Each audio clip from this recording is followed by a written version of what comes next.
அன்பான நேயர்களே, காலை வணக்கம்.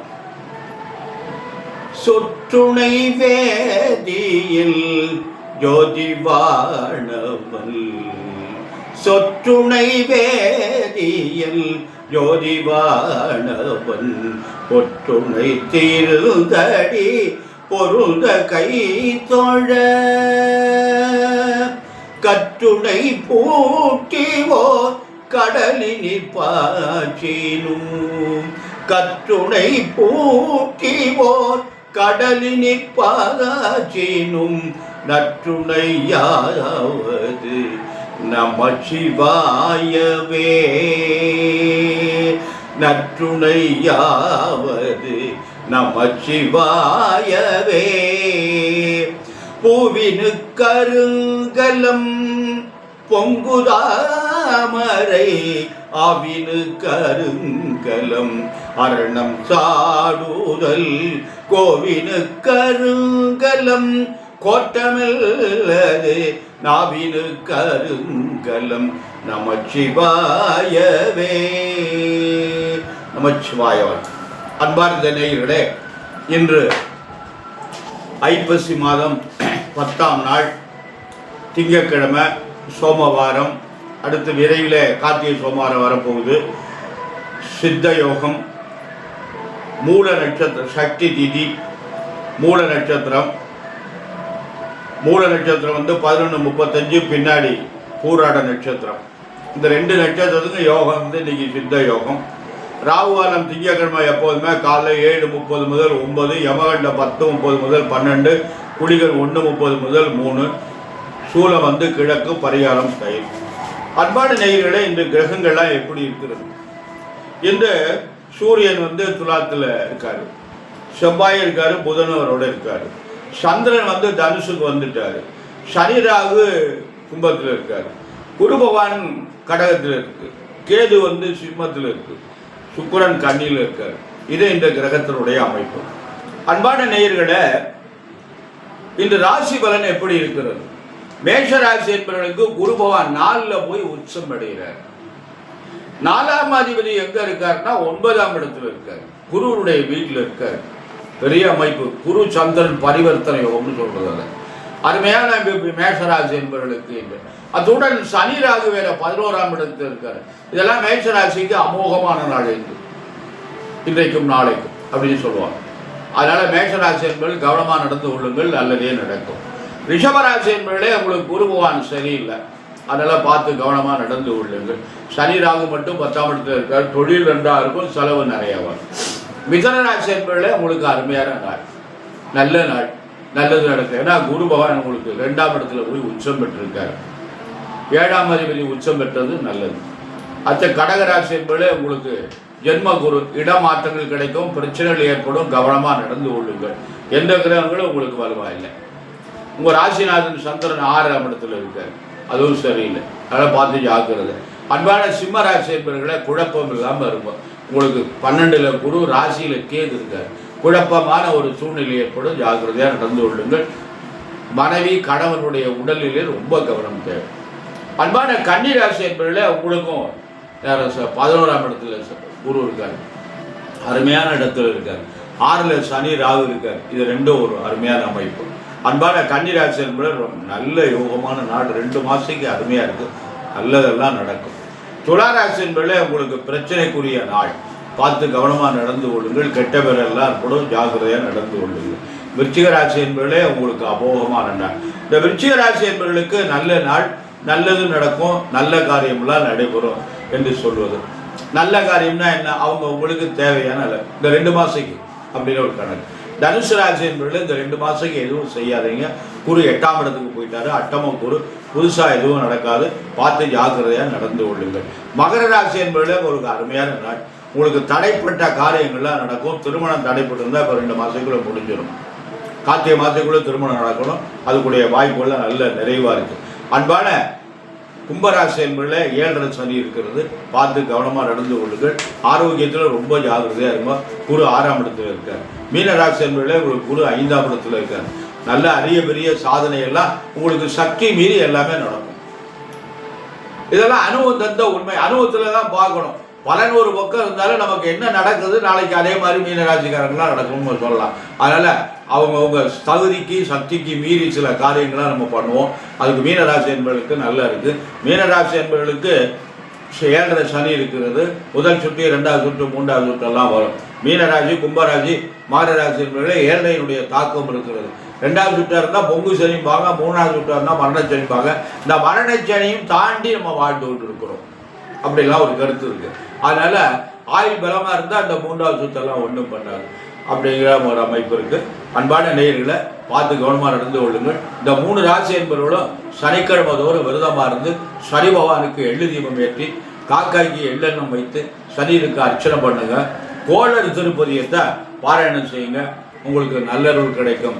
அன்பான நேயர்களை பரிகாரங்கள் தான் நமக்கு ரொம்ப முக்கியம் சொல்கிறாங்க. எனக்கு என்னை பொறுத்தவரை பரிகாரம் என்பது தவறான வார்த்தை என்று சொல்லுகிறேன். என்னுடைய அனுபவத்தில் பரிகாரம் என்பது, ஏன்னா இந்த பரிகாரத்தை ஒழுங்காக நம்ம செய்கிறாங்க இல்லை. இப்போ ஒரு அர்ச்சனை பண்ணணும்னா கூட அர்ச்சனையை முழுமையாக நம்ம செய்ய விடுறதில்லை.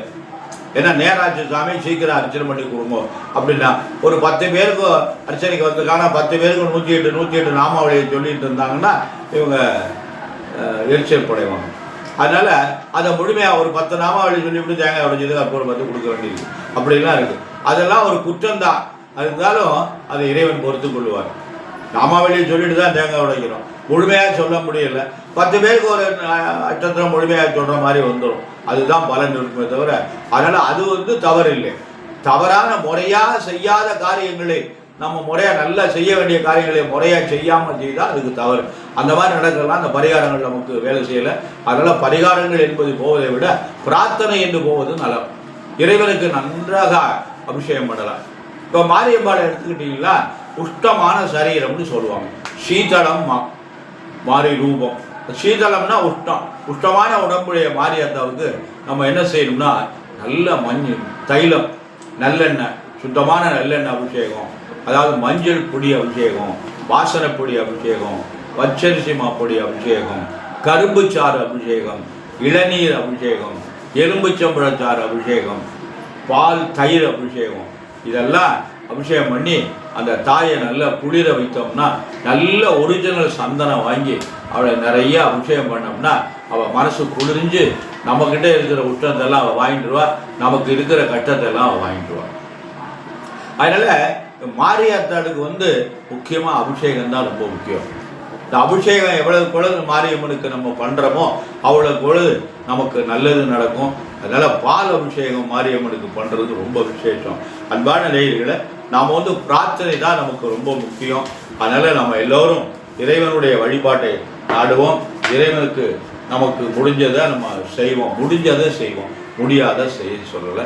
அன்பான நேயர்களை நான் ஒரு இடத்துல ஒரு செய்தி ஒன்று கேள்விப்பட்டேன். அந்த செய்தியை நான் இப்போ உங்களுக்கு சொல்கிறேன். அதாவது மலர், இப்போ பூன்னு ஒன்று இருக்குது பார்த்தீங்களா, இதுக்கு 2-3 பேர் இருக்குது மொத்தத்தில் மலர். அது என்ன மலர்? எந்த மலராக வேணாலும் இருக்கலாம். மல்லிகைப்பூ இருக்கலாம், ரோஜா பூ இருக்கலாம், தாமரை பூவாக இருக்கலாம், அரளிப்பூவாக இருக்கலாம், ஜாதி பூவாக இருக்கலாம், பாரிஜாதமாக இருக்கலாம், சம்மங்கியாக இருக்கலாம். அதுக்கு பேர் வந்து மலர். அந்த மலர் வந்து அரும்பு அப்படி, அதாவது இந்த மொட்டு என்று சொல்லுவாங்க. அப்படி மொட்டா இருக்கு, மொட்டு என்று சொல்லுவாங்க. அதுக்கு அடுத்து லேசா விரிய பார்க்குது, அரும்பு என்று சொல்லுவோம். அடுத்து மலர்ந்த உடனே அதுக்கு பேர் மலர். இதுக்கு 3 பெயர், 5 பேர் இருக்கு, 2 பேர் தெரியல எனக்கு. அதனால இந்த மொட்டு, அரும்பு, மலர், இது எவ்வளவு தமிழ் பேர் பாருங்க. முன்னோர்கள் எப்படி இந்த பேரெல்லாம் அந்த பூவுக்கு வச்சிருக்காங்க பார்த்தீங்களா? இதெல்லாம் யார் படித்தவங்க வச்சாங்களா, படிக்காதவங்க வச்சாங்களா தெரியல நமக்கு. முன்னோர்கள்லாம் படிக்காமே இருந்தாங்க. இப்போ மாதிரி உள்ள தொழிற்கல்வி படிக்கலை. அப்போ மனிதன் வாழ்க்கைக்கு என்ன கல்வி தேணுமோ அந்த கல்வியை பூரா படித்தாங்க. இறைவனை அடைவதற்கு என்ன கல்வி தெரியுமோ அந்த கல்வியை பூரா படித்தாங்க. அப்படி பேர் வச்சிருக்காங்க. அடுத்து இன்னொன்று, ஒரு மன்னனிடம் ஒரு பெரிய மேதை, அவர் வந்து என்ன கேட்டார்னா, நான் வந்து உங்கள் ஊரில் உள்ள பெரிய கவிஞர்லாம் இருக்காங்க, அறிவாளி மேதை எல்லாம் இருக்காங்க, அவங்கள்ட்ட சில கேள்வி கேட்குறேன், அதுக்கு அவங்க பதில் சொல்லிட்டாங்கன்னா நான் இந்த நாட்டுக்கு அடிமை, அப்படி இல்லைன்னா இந்த நாடு எனக்கு அடிமை அப்படின்னு ஹேமநாத புலவர் இன்னொருத்தர் இருந்தார், அவர் கேட்டாராம். அதே மாதிரி இவர் கேட்டிருக்காரு.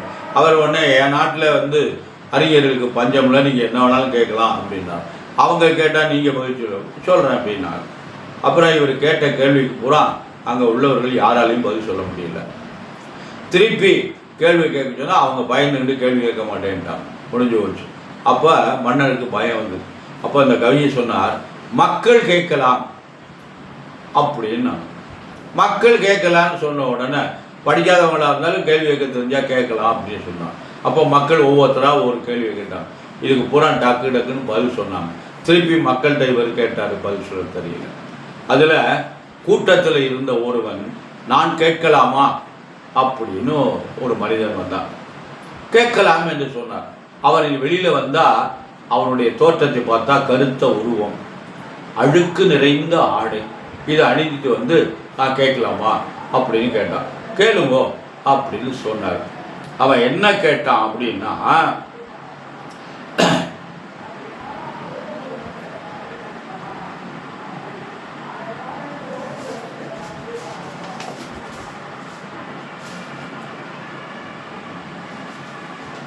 அதாவது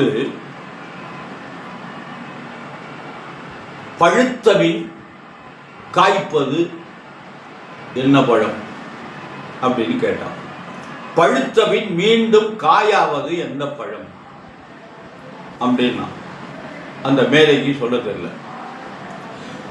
காய் தானே பழுக்கும், பிஞ்சு தானே காய், காய் தானே பழம், திருப்பி மறுபடியும் அது எப்படி காயாகும் அப்படின்னா, அப்பா எனக்கு தெரியலப்பா நீ சொல்லு அப்படின்னாரு. ஊறுகாய் அப்படின்னா பழுத்த பின் ஊறுகாயாவது எலுமிச்சம்பழம். ஊறுகாய் பட்டவொடனே அதுக்கு ஊறுகாய் தானே இதுக்கு பேரு, ஒத்துட்டார். அப்பா நான் பாதி அடிமை அப்படின்ட்டார். அடுத்து ஐயா இல்லை இன்னொரு கேள்வி இருக்கு அப்படின்னா, இன்னொரு கேள்வி என்னப்பா சொல்ல போறேன் அப்படின்னா, பூத்தபின் மறுபடியும் பூப்பது என்ன பூ அப்படின்னு. ஒரு பூ பூத்துருது, மறுபடியும் திருப்பி மீண்டும் பூக்குது, மலருது, அதுக்கு பேர் என்ன மலர், என்ன பூ இருக்கு அப்படின்னா சொல்ல தெரியல. ஐயா நான் சொல்ல வந்தேன், தேங்காய் பூ அப்படின்னா. முதல்ல தேங்காய் மலர்ந்துருக்கு, உடச்ச உடனே மலர்ந்துருக்கு, அதை திரும்பினோடனே மறுபடியும் அதுக்கு பேர் தேங்காய் பூ. எப்படி பாருங்க, எவ்வளவு எல்லாம் சொல்லியிருக்காங்க, நல்லா அறிந்து பாருங்கள். எலுமிச்சம்பழம், ஊறுகாய், தேங்காய், மறுபடியும் திருவண்ணோட தேங்காய் பூ. இப்போ ஒரு கேள்வி கேட்டவுடனே நான் இந்த நாட்டுக்கு அடிமையை எழுதி கொடுத்துட்டு அந்த மேலே போயிட்டாங்க. அது மாதிரி எல்லாம் சில பெரியோர்கள் நமக்கு, அறிஞர்கள்லாம் நமக்கு நல்ல ஒரு கருத்துக்களை எல்லாம் தந்திருக்காங்க. அதனால எல்லோரும் இறை வழிபாடு செய்யுங்கள், நல்லதே செய்யுங்கள், நல்லதே படியுங்கள், நல்ல நாமத்தையே சொல்லுங்கள். நம்முடைய குழந்தைகள் எல்லாம் நலமுடன் வாழணும், நன்றாக படிக்கணும், அந்த குழந்தைகள் கை நிறைய சம்பாதிக்கணும், அதுக்கு நல்ல வாழ்க்கை துணை அமையணும், அந்த குழந்தைகளுக்கு நல்ல குழந்தைகளாக பிறக்கணும், அதனுடைய எதிர்காலம் சிறப்பாக இருக்கணும் என்பதற்காக எல்லாம் வல்ல எம்பெருமான் சர்வேஸ்வரனையும் வள்ளல் பெருமான் வள்ளியில் மணாளன் முருகப்பெருமானையும் என் அன்னை பராசக்தி தாய் முத்துமகா மாரியம்பையும் பிரார்த்தனை செய்து நிறைவு செய்கிறேன். நன்றி, வணக்கம்.